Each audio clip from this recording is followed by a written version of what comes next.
In the shadowy outskirts of Hong Kong, where abandoned buildings hold dark secrets, a family's disappearance would unravel into a nightmare of betrayal. In today's episode of True Crimes Unfold, we discover the haunting true crime documentary, exploring how a simple act of kindness led to one of Hong Kong's most chilling massacres. Please note that events and scenarios in this video may be graphic for some viewers.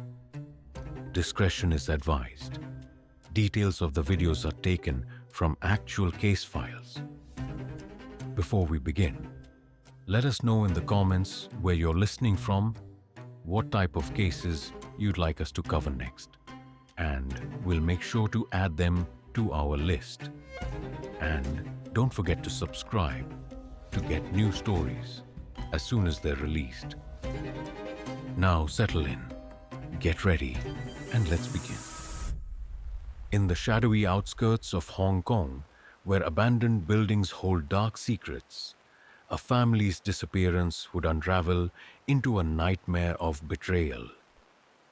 This haunting true crime documentary explores how a simple act of kindness led to one of Hong Kong's most chilling massacres. Join us for this immersive ASMR dark screen story that proves sometimes the most dangerous monsters are the ones we call family.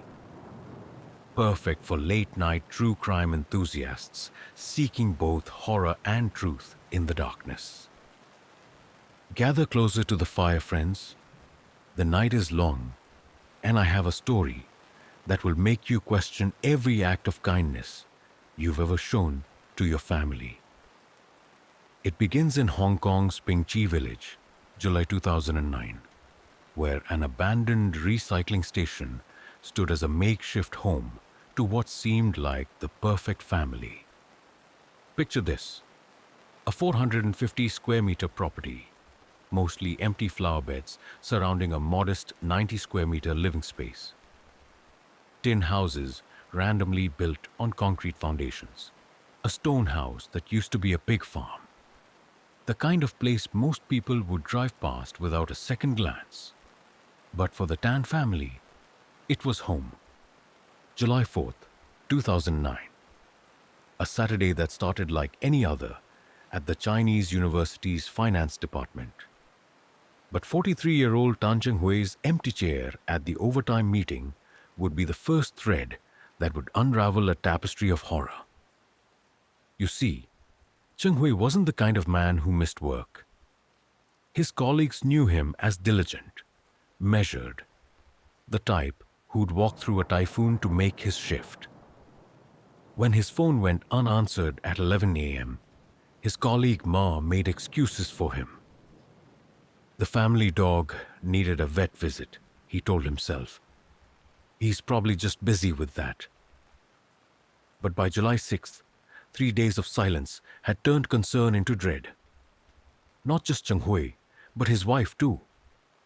Tang Ani, 33, a librarian who hadn't shown up for her shifts either.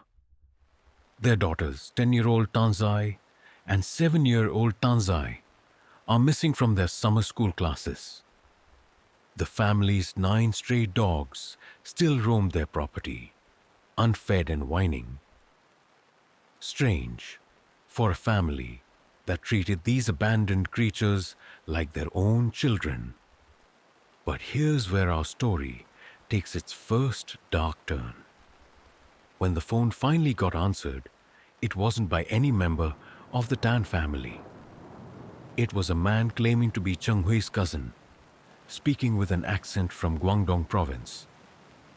He spun a tale about the family taking a sudden vacation to mainland China, about being trusted with Cheng-hui's phone.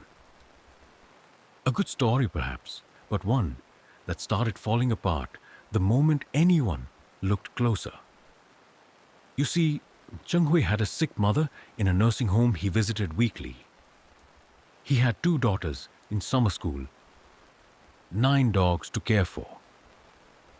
And most tellingly, their passports were still in their house. When police first arrived at the recycling station, they noticed something odd. A short man watching from behind the fence, quickly disappearing from view. The kind of detail that seems minor at first, but in investigations like these, there are no coincidences. The property was locked, but through the windows, they could see dishes in the sink, a half-prepared meal in the kitchen. Not the scene you'd expect from a family planning a vacation. But what caught the investigator's eye were the subtle marks on the floor. Something heavy had been dragged. The neighbor, an elderly woman named Wong, mentioned hearing cries for help on July 5th.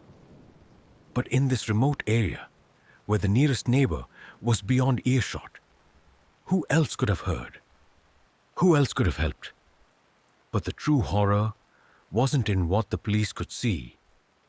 It was in what lay beneath. 9 meters from the house, under freshly turned soil, something waited to be discovered. Something that would make even veteran detectives question humanity itself. The question wasn't just where the family had gone anymore. It was why their cousin, Shu Shengqi, had been seen entering the property multiple times since their disappearance. Why did he have keys he claimed not to have? And most importantly, what lay beneath that carefully poured concrete in their backyard? But before I tell you what they found under that concrete slab, let me ask you this. How well do you really know your family? Because sometimes the monsters in our stories don't hide in the shadows. Sometimes they share our blood. You know what's truly terrifying about family? The way obligation can bind us to someone long after instinct tells us to run. The Tan family learned this lesson too late. Let me tell you about Shu Shengqi, a man from Huangpu in Guangdong province, living with a wife who barely spoke to him, and 2 teenage sons who carried the weight of their father's failures in their eyes. By 2009, he was 42 years old, but desperation had aged him far beyond his years. The police investigation would reveal a pattern of need and resentment stretching back years. In 2006, when motorcycle sales were banned in Guangdong, Shengqi's business crumbled like wet paper. That's when he first reached out to his cousin, Tan Chenghui, begging for work in Hong Kong.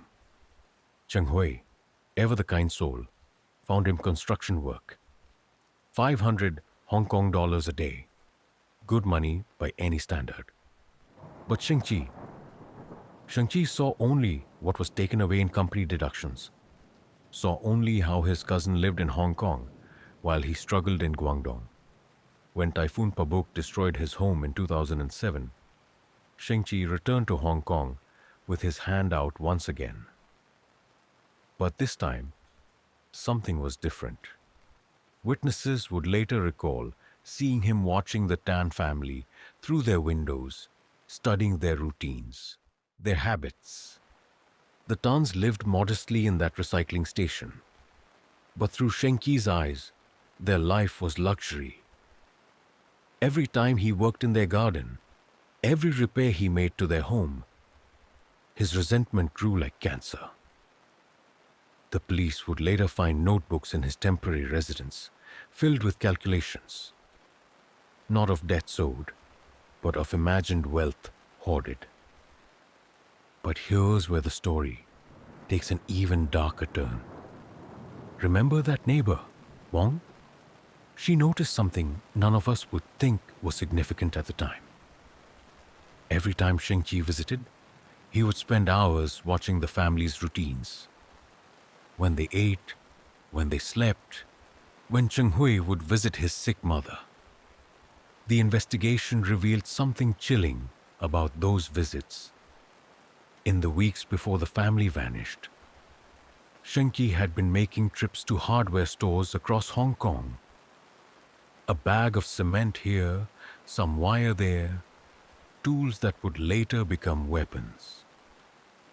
All purchased with careful timing, spread across different locations to avoid suspicion. But it was the discovery in his temporary home that truly revealed the depth of his planning. Hidden under his mattress, investigators found a notebook. Inside were detailed drawings of the Tan's property, marks indicating the depth of various soil areas, calculations for concrete mixing ratios. This wasn't a crime of passion. It was an execution planned with architectural precision. The most haunting detail? In the margins of these plans, Shinki had written the same phrase over and over. They have what I deserve. They have what I deserve. Each repetition getting more distorted, more angry, until the final page where the words were carved so deeply, they tore through several pages. When questioned about his relationship with the family, Shenki's mask would slip in subtle ways. He spoke of Zheng Hui's kindness with a smile that never reached his eyes, described the family's modest home as a palace built on his labor. Even the way he talked about their stray dogs revealed his hatred, calling them useless mouths to feed. But the true horror lay in how he used their kindness against them.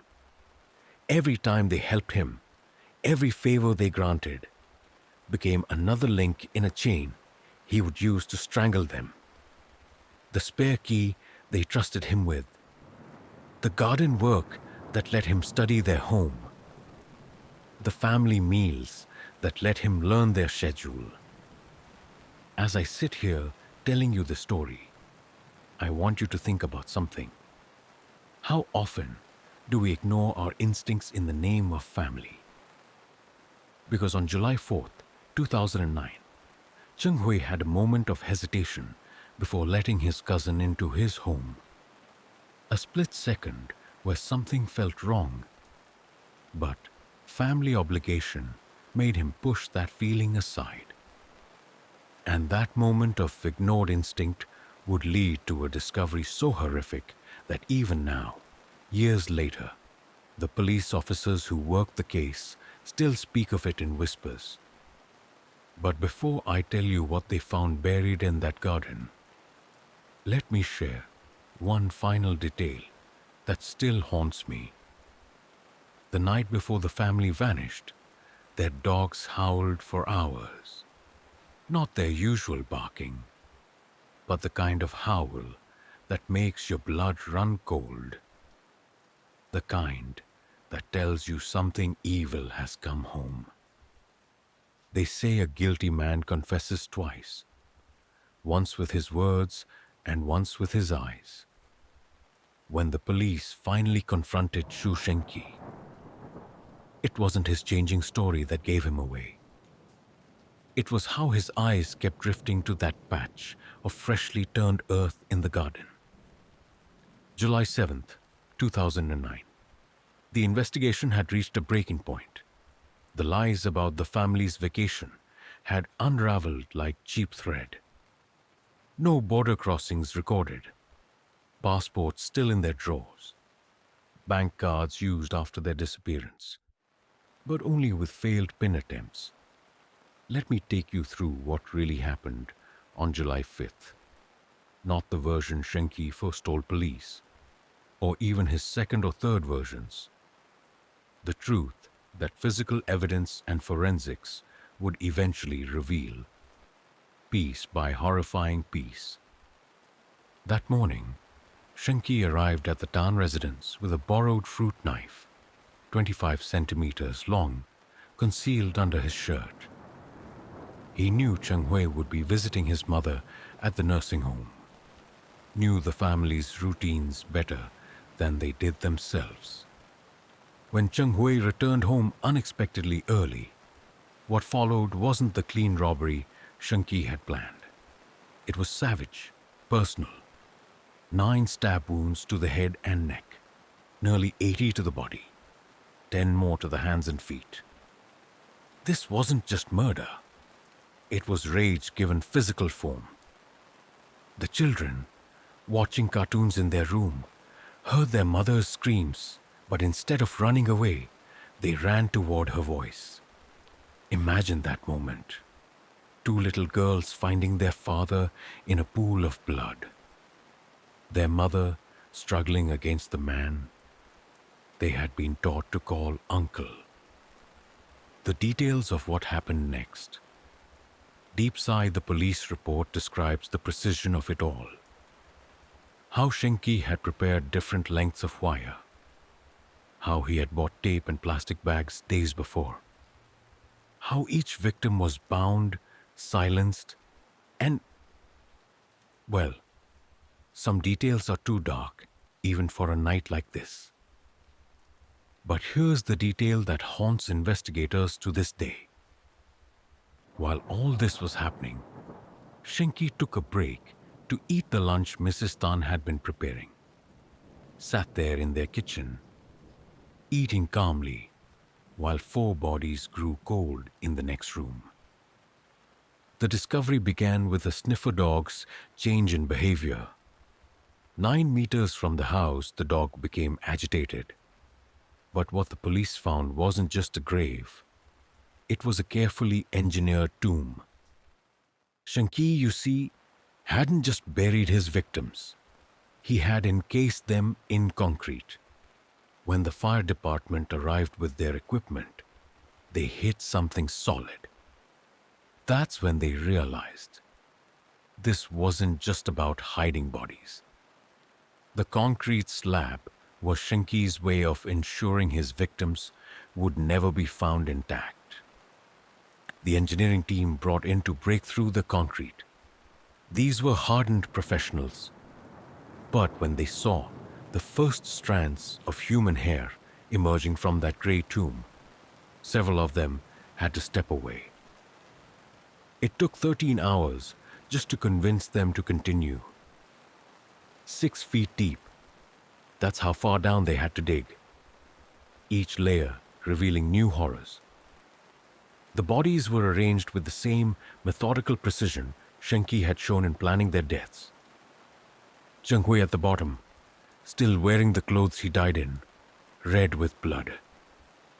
Above him, his wife and children, faces distorted in their final moments. But here's what the forensics team found most disturbing. The children showed no obvious signs of physical trauma. You see, after binding them, Shenki had buried them alive. The concrete he poured would have taken hours to set, meaning the investigation revealed something else. Something that explained the failed ATM attempts. Before burying his victims, Shenki had tried to force them to reveal their PIN numbers. But even in their final moments, facing unimaginable horror, they had given him false numbers. When finally confronted with all this evidence, Shenki did something that chilled even the veteran detectives. He smiled, not the nervous smile of a guilty man, but the satisfied smirk of someone who had accomplished exactly what they set out to do. But before I tell you about the trial that followed, about how justice finally caught up with this monster wearing a family's face, let me share one last detail that the official reports don't mention. The 9 stray dogs the family had cared for. They refused to leave that patch of garden, howling day and night, until the bodies were finally removed. You know what's more terrifying than a monster who denies their crimes? One who admits them, and then twists them into something else entirely. That's what happened during the trial of Xu Shengqi, October 28th, 2010. Hong Kong's High Court, the type of place where truth is supposed to prevail. But Shenki had one more performance to give, one that would make even hardened court officials question their faith in humanity. With the same hands that had wielded the knife that had poured the concrete over his still breathing victims, Shenki straightened his prison uniform and told the court a story, not of greed or premeditated murder, but of passion, betrayal, and self-defense. He claimed an affair with Mrs. Tan, painted Cheng Hui as a violent aggressor, described the children's deaths as tragic accidents. But here's what made veteran detectives clench their fists until their knuckles went white. The forensic evidence told a very different story. Remember those precise stab wounds? 89 in total.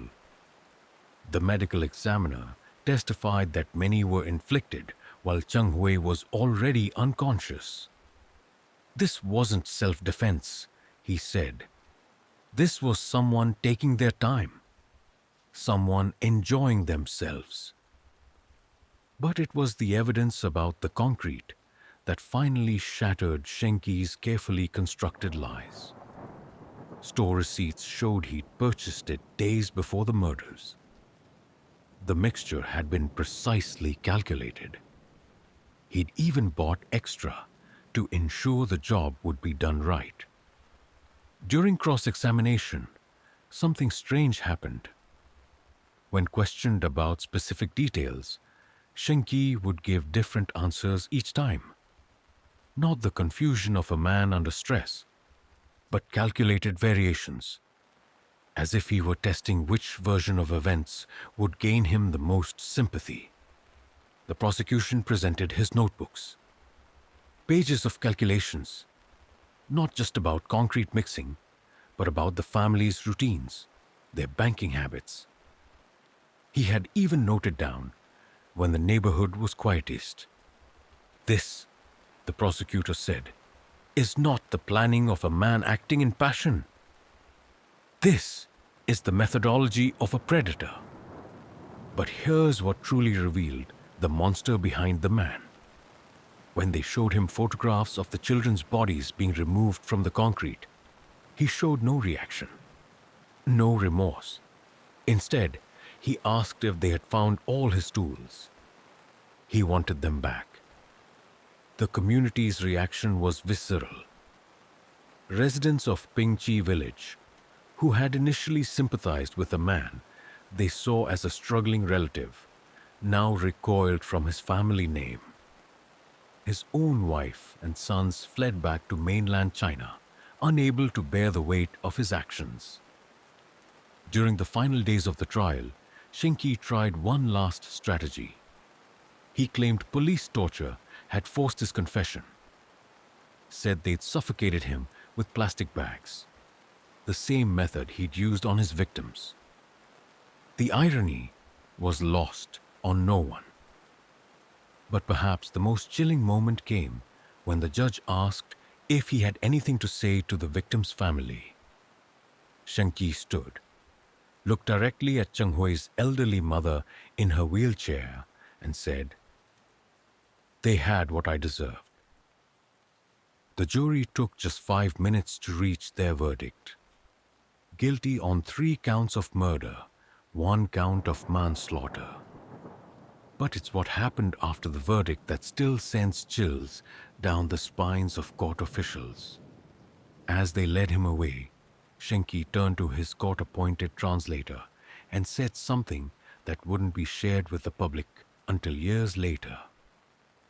"In every family," he whispered, "there's always one who sees things clearly, one who knows what needs to be done." But before I tell you about his final days in Stanley Prison, about the justice that eventually caught up with him in a way no one expected, let me show something that keeps investigators awake at night. In Shenki's cell, they found more notebooks, more calculations, more names, family names. They say time heals all wounds, but in Pingchi village, Some scars run too deep for healing. Even now, years later, locals still cross the street to avoid the old recycling station where the Tan family once lived. Life imprisonment. That's what Justice Chan declared on November 23rd, 2010. A beast worse than animals, he called Shenki, one who betrayed not just his family, but his very humanity. But prison walls can't contain the ripples of horror that spread from his actions. The most haunting part, Shenki's family in Hong Kong tried to defend him, called Cheng Hui a miser, a manipulator who deserved his fate. They claimed he had been exploiting Shenki, using him for cheap labor. The community's response was swift and absolute. They fled back to mainland China, unable to bear the weight of public disgust. But let me tell you about something beautiful that rose from this darkness. Remember those 9 stray dogs the Tan family had cared for? The ones who howled for days over their owner's concrete tomb. The community came together to save them. A family volunteered to adopt all 9 dogs together, refusing to separate them. And every July 5th, without fail, they walked those dogs past the old recycling station. The dogs still pulled toward their old home, still remembering. Some say animals can sense things we can't, that they know when something evil has marked a place. The community raised money for the Tan family's funeral. More than needed, actually. The excess went to a foundation, helping adopted children and stray animals. A fitting legacy for a family who opened their hearts to both. But here's where our story takes its final dark turn. On August 9th, 2022, Shu Shengqi died in Stanley Prison. Liver cancer, they said. A painful death by all accounts, but even on his deathbed, he showed no remorse. His last words, according to the prison chaplain, were, "They had what I deserved." The recycling station stands empty now. Development plans have been proposed and rejected. Nobody wants to build there.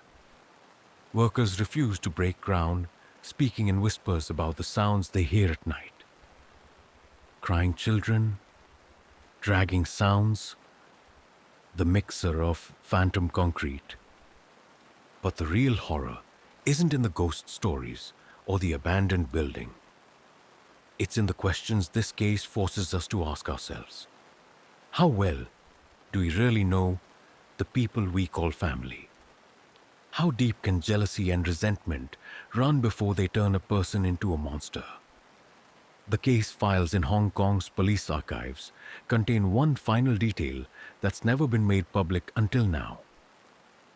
In Shenki's prison cell, they found a calendar marking every July 5th until 2030.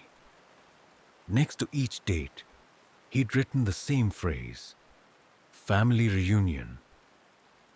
So tonight, when you go home to your families, when you lock your doors and check on your sleeping children, remember the Tan family. Remember how they opened their hearts and their home to someone they thought they could trust. Remember that sometimes the most dangerous monsters aren't strangers lurking in shadows. Sometimes they're the ones we invite in. The ones who sit at our table, who know our routines, who carry our blood. And sometimes the price of kindness is paid in concrete and steel. They say time heals all wounds. But in Pingchi village, every July 5th, when those 9 dogs pull toward their old home, when the wind whistles through that abandoned recycling station, the wounds feel as fresh as they did in 2009. Because some stories don't end when the monster is caught. Some stories live on in the tears of mothers, in the distrust of neighbors, in the hollow eyes of prison guards who heard Shrinky's final unrepentant words. So lock your doors tonight, hold your loved ones close, and remember, blood may be thicker than water, but concrete is thicker than both.